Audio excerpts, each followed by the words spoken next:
Thank you. Okay, can I have your attention, please? Thank you. Typically, we let you eat your lunch, and then we have our program, but some service issues here, obviously. So we're going to get started because I want to give our speaker the full time for the program before we all have to scoot out of here at 1:30. But I wanted to tell you a couple things that are coming up. Thank you for filling out surveys, because that is actually very helpful. I read them, I read your comments. We take that into consideration for other programs, other things that we could be doing for you, because this is really all about you. And so when you get the survey, the minute you eat the last piece of pie, it will probably be in your inbox, because Julia is very efficient. It will come your way. So take some time to fill that out. And if you have suggestions for programs that would be helpful to you, please fill that out.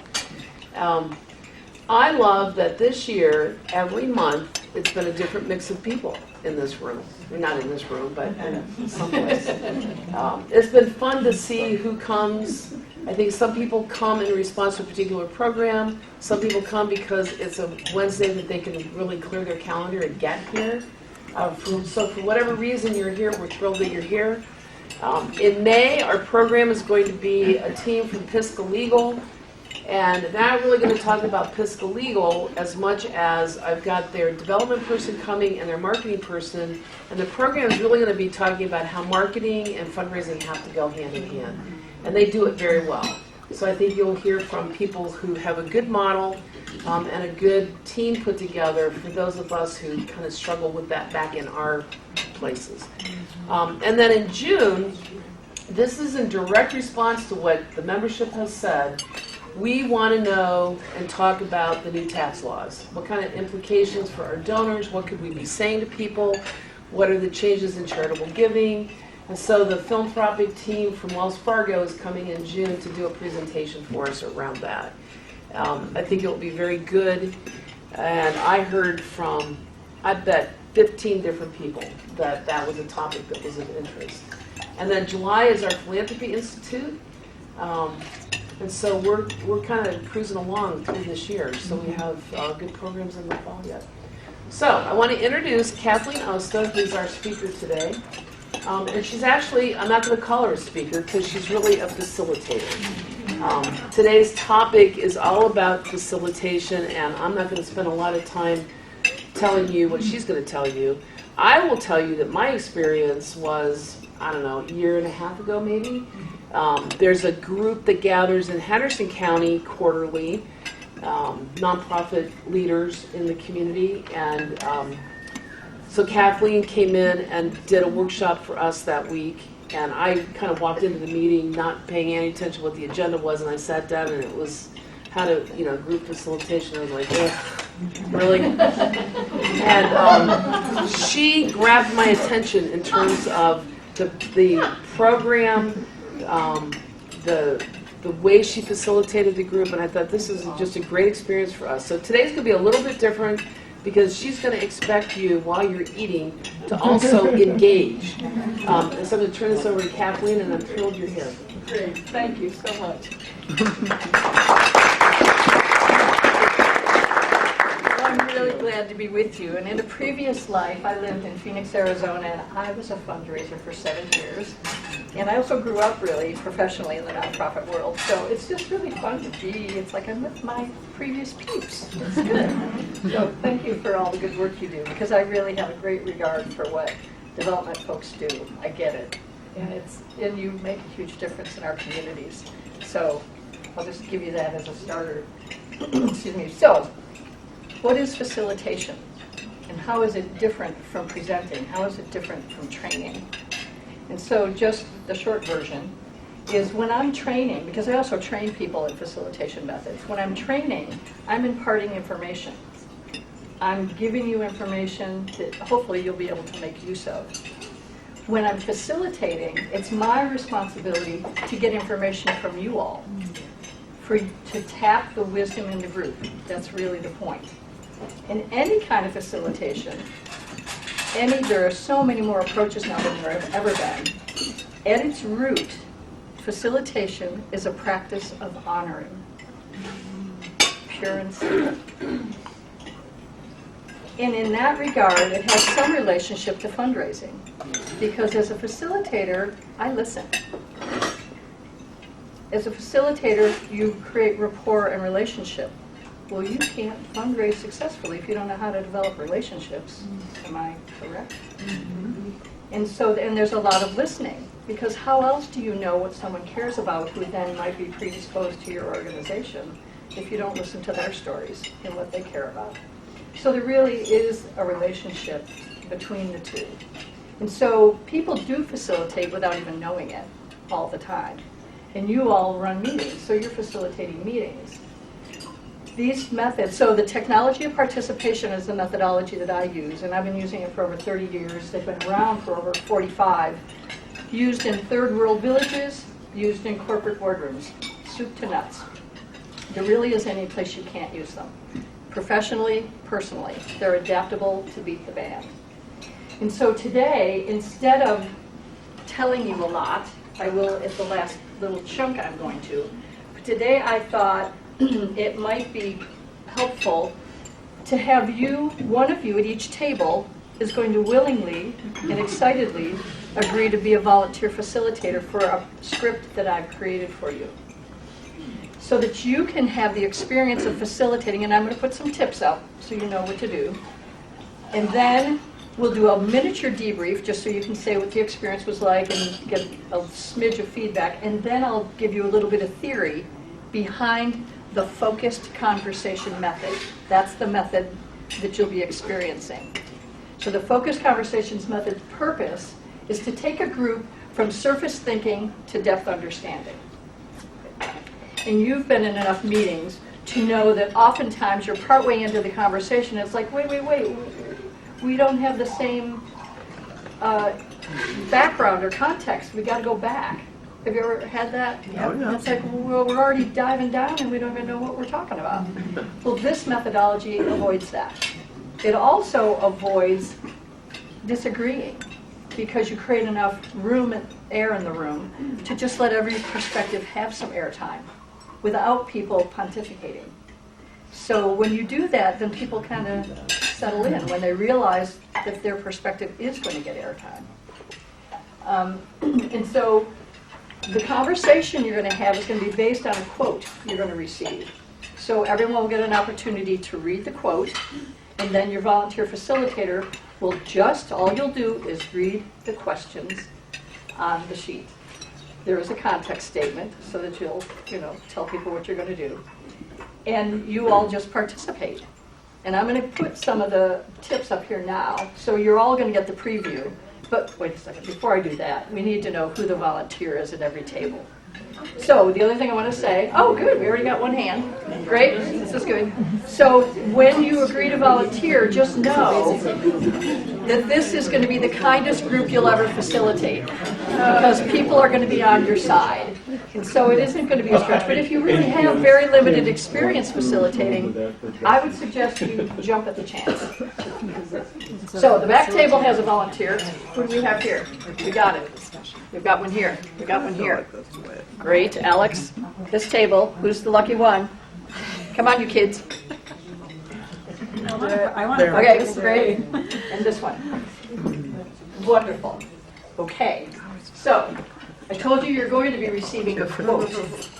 But here are the tips, and these are tips for you to just remember anytime you facilitate.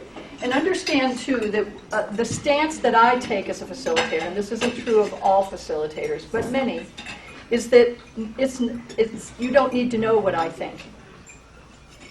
By the end of anything I do, you shouldn't know whether I am in favor of what you cooked up or not, because that's not my job. Now, I've been doing this long enough that if I hear a group heading for a cliff, I'm not going to not say anything.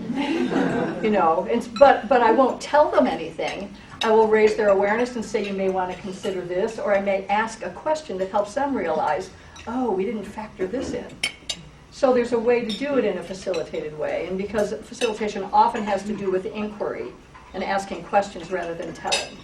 But there are moments when you do need to tell, but you don't need to know what I think. And so you also need to be really good at giving clear directions.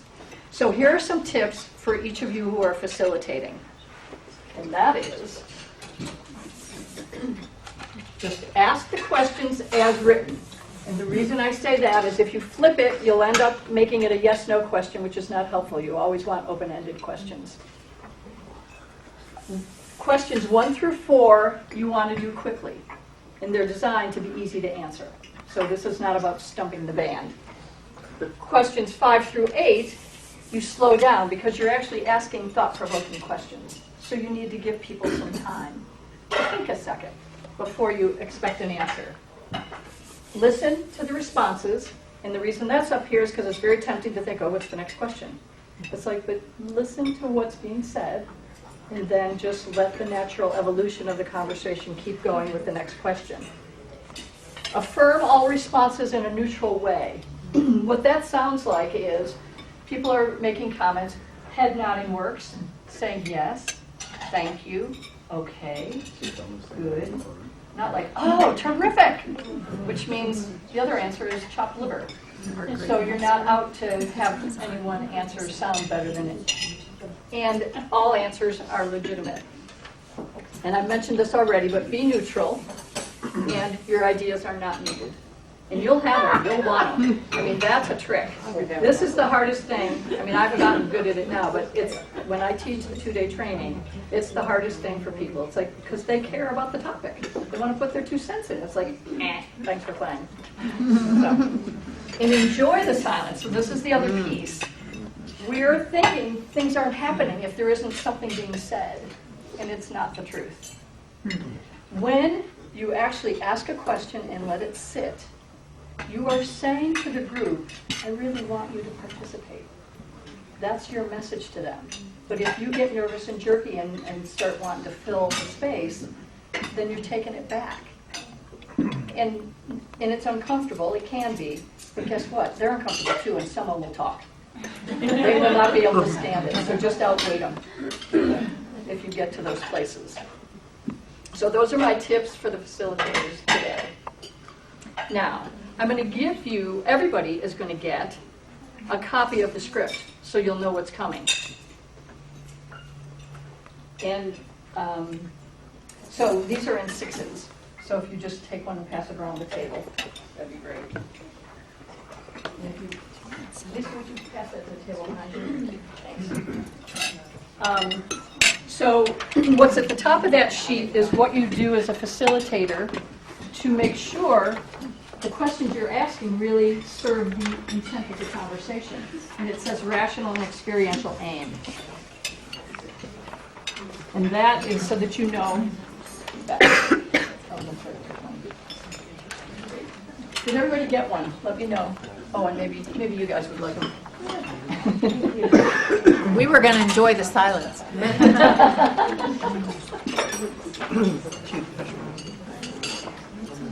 So just take a minute, and particularly the facilitators, take a read through so that you have a sense of the flow.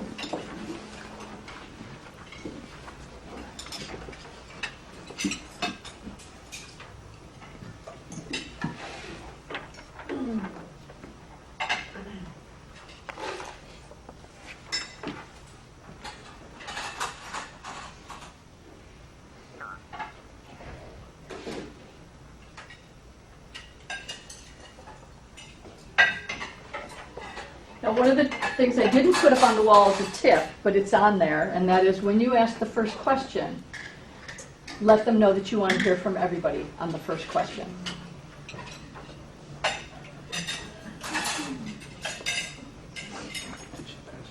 So now having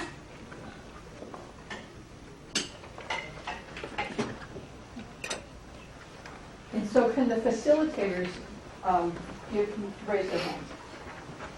Just hold on to those, don't pass them out like that. Hold on to these and don't pass them out like that. Because that's part of your shtick.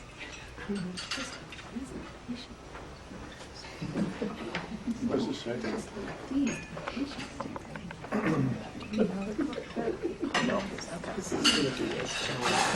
Special for you today. Hold on to them and wait to hand them out.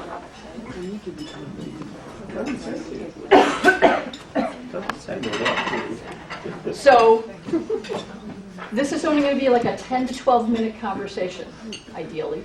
We'll see. I've got my handy dandy little stopwatch. We'll see how we do. But does anyone have any question, or can we start? You're just going to lead this conversation with the people at your table. Is everyone ready? On your mark, get set, go. It's okay, it's all right. You are on camera. So I'll be handing out a quote on the topic of commitment that I'd like you to take a minute to read silently. Then we'll spend about 10 minutes or so discussing how this quote relates to your experience as a fundraising practitioner. So I'm going to pass out the quote. If everyone just takes one and passes it along. Go ahead and take a minute to read that quote.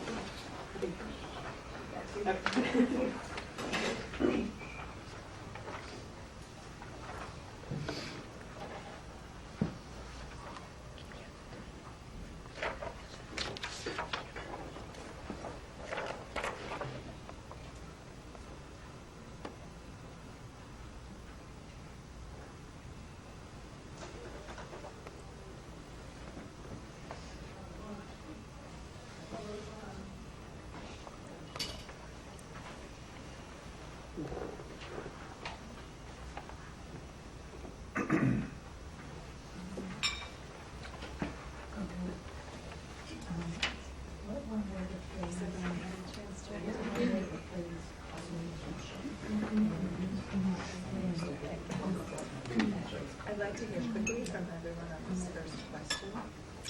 Anyone who is ready can start. That will be on the table. There are no questions. Okay.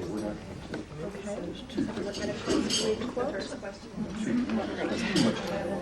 I'd like to hear very quickly from everyone on this first question. Anyone who's ready to start can go ahead and jump in, and then we'll go around the table. Remember, there are no wrong answers. First question, what one word or phrase caught your attention or stood out for you? For me, it's the very beginning. Until one is committed, there is hesitancy or a chance to fall back.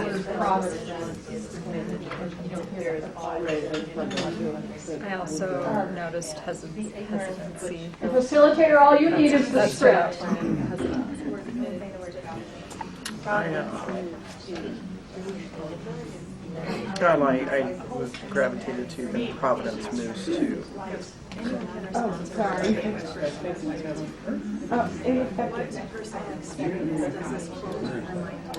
Okay, next question. What personal experience does this quote remind you of?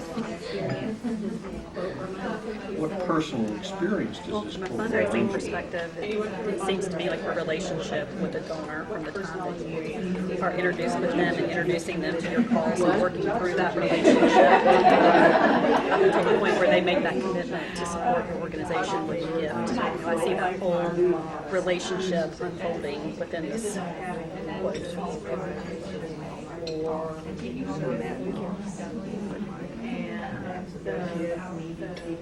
Well, I guess what occurs to me is I'm not sure how we do what we do if we're not committed to compassion about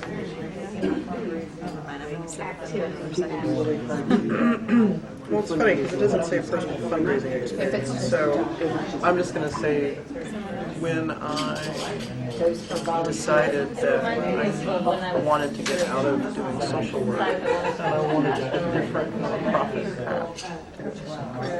And I really wanted to work with something having to do with nature. I remember sitting on a swinging chair and out by a river. And I remember having that thought before, but at that moment, I really committed to it. And it felt good. And sure enough, like, things just lined up in this amazing way. And so, you know, I went to dog park. So that's the bit of, like, the hesitancy versus the commitment. And then provenance just comes right in and takes care of the rest. Okay, well, let me go ahead and look at number 3. All right, next question. What about the quote intrigued you?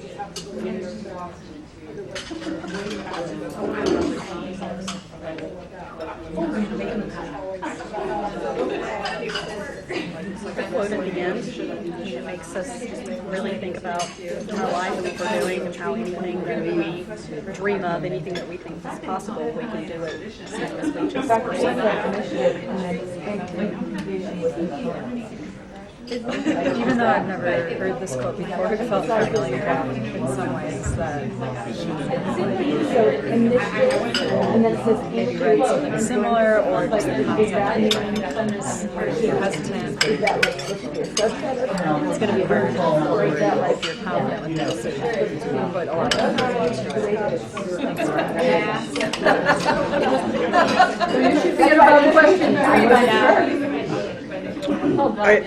I love the fact that it talks in one direction and it doesn't talk about the thing that often gets in our way and causes the hesitancy and the chance to draw back, which is usually fear of something else. Bypass it altogether.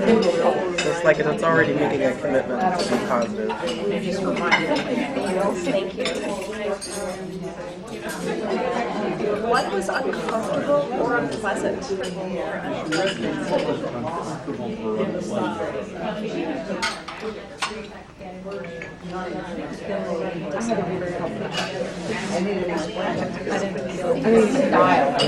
And that's probably why.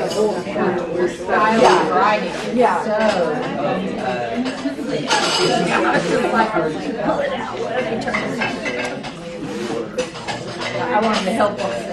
I didn't really think it was going to be hesitancy and ignorance that they speak of and how that can kind of stop you from moving forward. So especially if we're doing something as a group, one person is hesitant and stall everything else.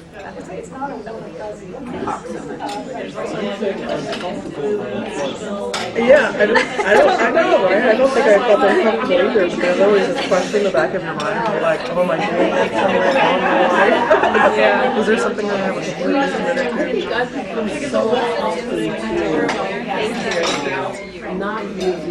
What's some insight or awareness?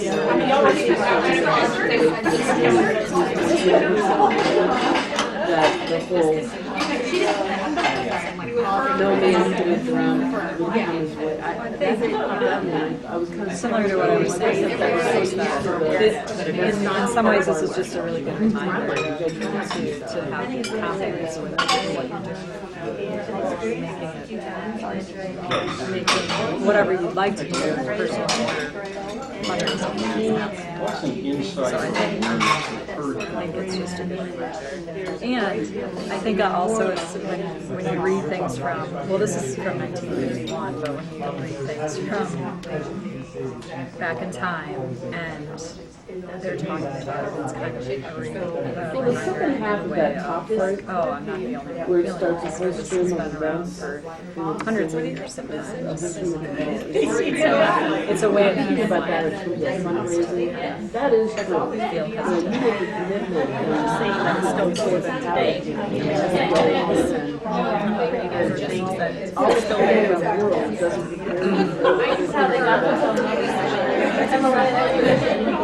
Deal with it. So, we have a situation right now where what do you think fundraising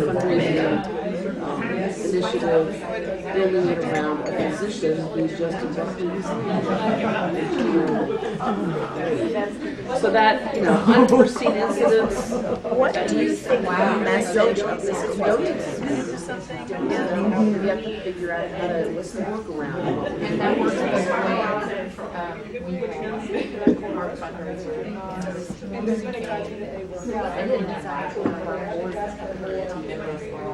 For me, I think it goes back to what I said earlier about how it doesn't go into, in and of itself, it doesn't go into hesitancy. It doesn't go into a place of fear. It's going forward. And as a fundraiser, what are we being committed to? I think that gets to a lot of the questions sometimes.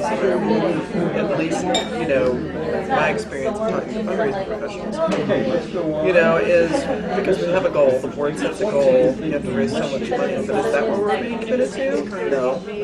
Is it actually being committed to, I'm going to get this person to give a gift? Is that the commitment? No, that's not the commitment. The commitment is to the relationship. I mean, it's that. And then in doing that, that's all that really needs to be done. You're committed to that relationship.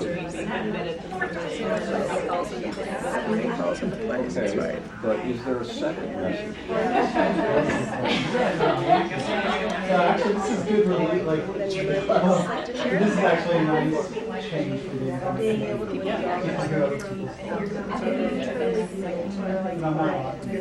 So what relationship do you see between being committed to something and the outcome?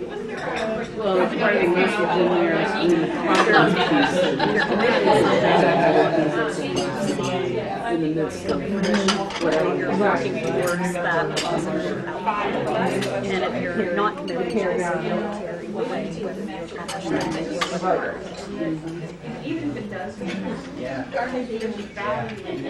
accomplish that thing. I agree with that. And also, it feels like this fine line, or even though you might What be really relationship committed, the do you outcome see might not between being be committed to what you something? even though what we've talked about in the session is that eventually decide we have to. So I think that's the relationship being committed doesn't always measure just like 100%. The chances of it happening a lot more. Well, sometimes it's the most committed person. If it doesn't happen, then Providence is definitely inspired to say no. And it's hard to take that into. Right? Yeah.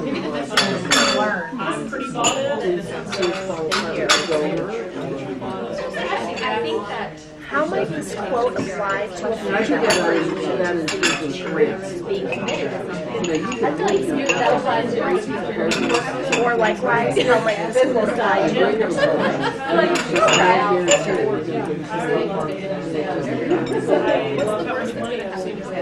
So the commitment and the outcome aren't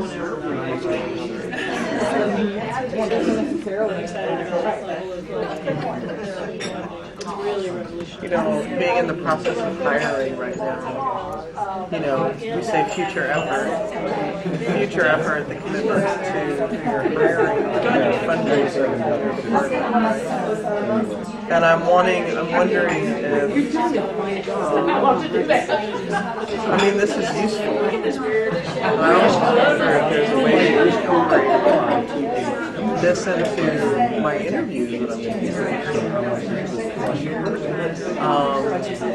The attitude of commitment. But for me, I think what this is as much as staff in the department and volunteers that I'm committed to them, then that commitment also as much face-to-face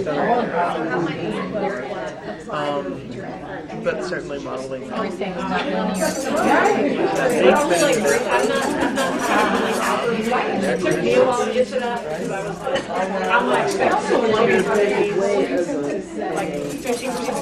There is hesitancy to sit with it and really ask yourself why have that fear So back to the previous question, it's not to what might potentially get in the way. I mean, and even in this quote it says that there's a lot of unforeseen consequences that happen. It's not just to ask yourself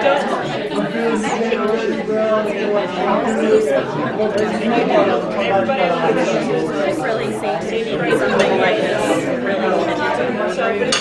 Maybe talking with board members. I'm sitting here thinking about future commitments, their commitment to utilization, but also to programming, teacher time period, breaks months, or using something like just to get everyone from the top. So I got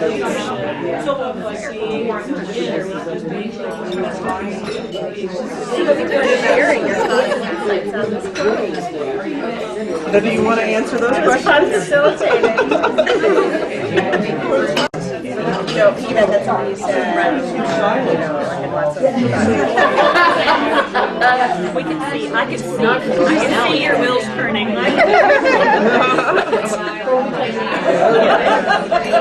But it felt okay putting those questions out.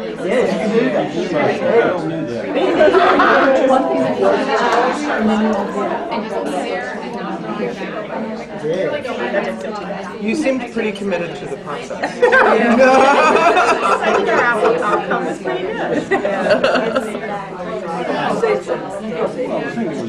I don't know. I enjoy the open-ended questions. The nature of those. So often, when you're talking to people, it's easy to ask yes, not even the questions that you can answer yes or no, and not keep that conversation going. So I really like that part of it, and also just let you learn more about other people. Social worker right here as well. So I'll learn about you. That's the same background that I have. And I appreciated letting us know, because I think in life that's hard.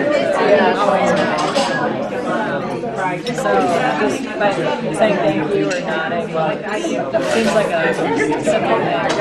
It helps. The next person talk.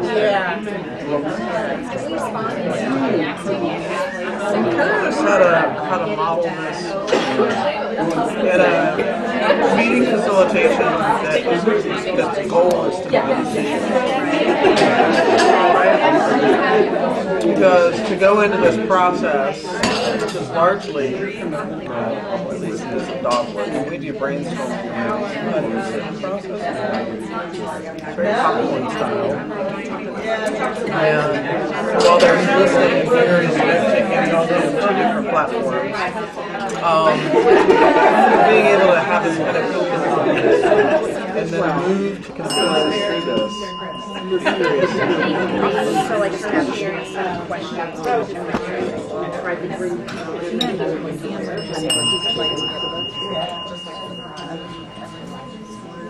So, we have one table that's finishing up the little debrief piece, but I want to launch into giving you background of what you just did. And let's have a nice round of applause for the facilitators. Thank you for being the brave souls. And so, you just facilitated a focused conversation using the technology of participation. And there's a theory behind it, as you might imagine. But just some opening remarks about it is, most conversations have a natural flow to them. Not most, some. And many don't. And so some of it, when you see what's behind this series of questions, and for those of you that have pens, I have a few, you'll want, I put numbers in front of the questions, but now you're going to replace them with letters, because they'll go with something I'm about to post. So there are 4 levels to the focused conversation method, and it is intended to take a group through a journey from surface thinking to depth understanding. And so there are the 4 levels are, and I'll start, and I'm going to be doing this rather quickly, but you all can take pictures afterwards if you want. The first level is objective. And objective in this case means factual. We as human beings take in life with our senses. You all know what our senses are. But mostly we see and hear. But we have all the other ones too. And the next one is reflective. And reflective happens automatically. This is where we have that automatic response when we see something like we like it or we don't like it. And it just happens instantaneously. And because we generally make associations. So you've got a little graphic to help you with that. The next level is interpretive. And I will tell you, as I describe this, this is where we start most of our conversations. That's part of why we end up in disagreements. So we think about what's going on, what we've seen, heard, read, and we develop opinions about it, or thoughts. interpretations. We use our heads. I mean, it's what we do as human beings.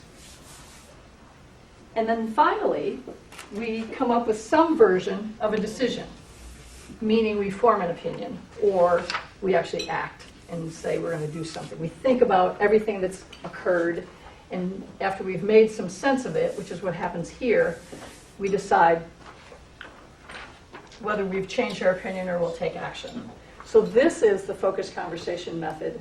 The other shorthand, and I'm going to give you one more handout, is ORID. So as you look at your conversation, just so you'll know, the first two questions, 1 and 2, are at the objective level. And they're objective because nobody can give a wrong answer. You read the quote, and what's one word or phrase that stood out to you? And it was easy to answer. You're not wanting to put anybody on the spot. So you did that.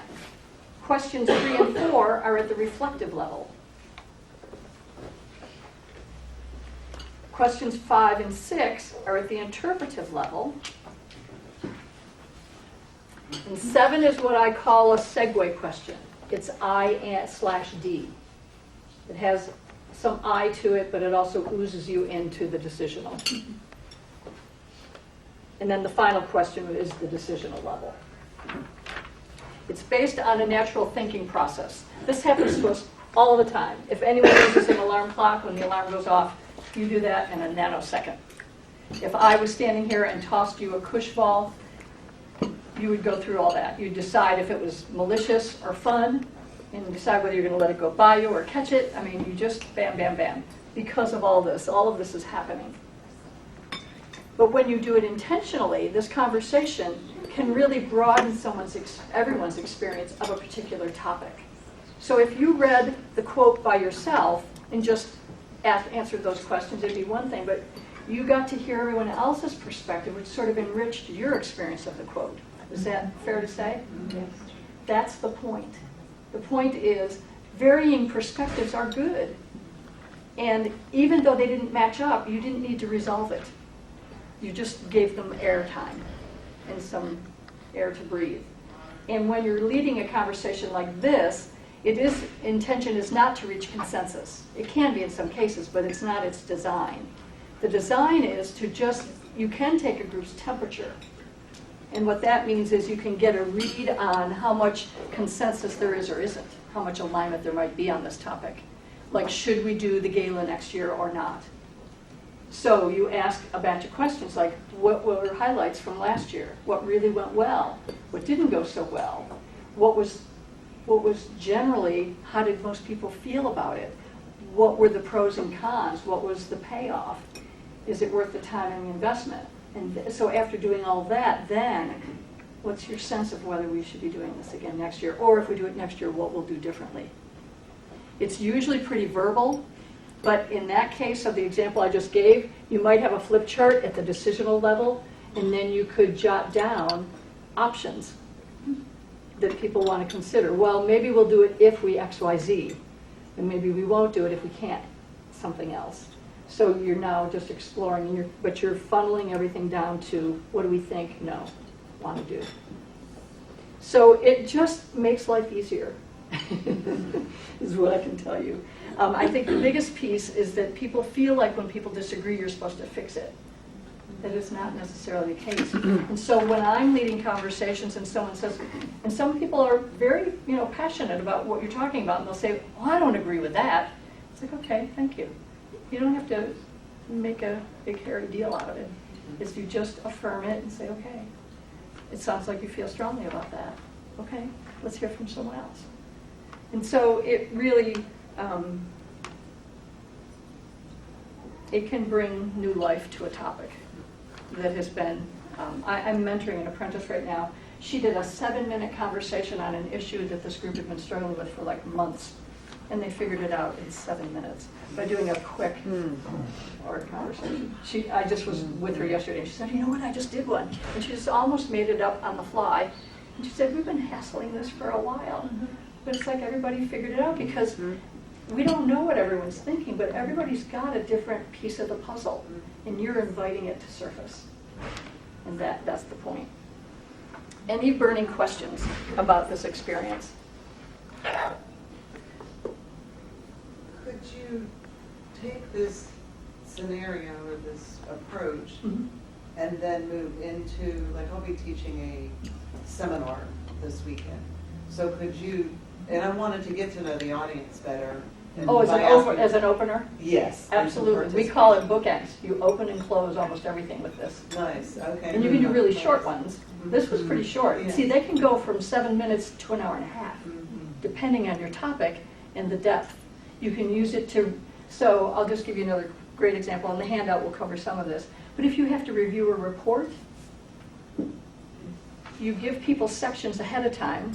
So not everyone's going to read the report anyways, you know that.